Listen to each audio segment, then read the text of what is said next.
Hello everyone. As a member of parliament for the Conservative Party, I'm often described as a right-wing politician. According to conventional ideological divisions, this is what distinguishes conservative politicians from those of the Liberal Party, who are supposed to be in the center, and from NDP or bloc members who are seen as left-wingers. I have never really liked those distinctions because I don't believe they really tell us anything useful. Left-wingers are seen as supporting progress and equality, but it is well known that under communist regimes, for example, members of the party had all kinds of privileges that were refused to ordinary people. Socialist governments around the world have often adopted reactionary laws against freedom of enterprise that block economic progress. Can someone tell me what is so progressive about forbidding people to make and exchange things to fulfill their needs?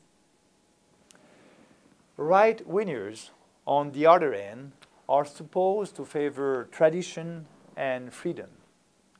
But some moral conservatives try to impose their values by using the coercive power of the state, which is an attack on people's freedom. And what about the policies of George W. Bush, whose administration was seen by everyone as right-wing? He practically nationalized the American financial sector, invaded a country without any justifiable reason, and increased the size of the government more than all his predecessors. That has nothing to do with freedom or tradition. In reality, when we look at history, the values of the left have often been defended by right-wing governments, and the values of the right by left-wing governments. I prefer to use a more precise rule to define my position as a politician. When we are faced with a problem, should the government intervene or should we leave individuals to find a solution by working together?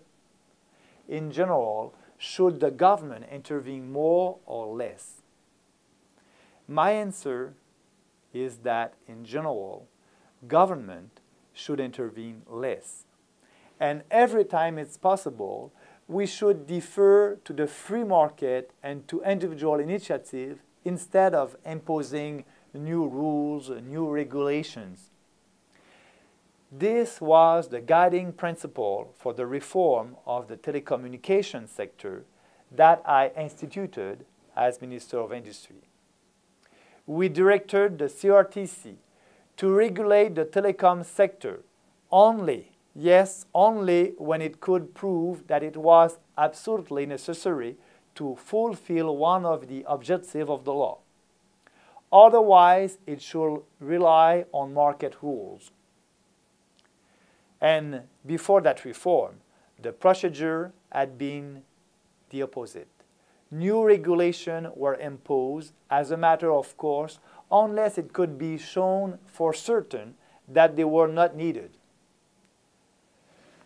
I have respect and admiration for politicians considered to be right-wing, like Margaret Thatcher or Ronald Reagan. They managed to reduce government interventions in some areas.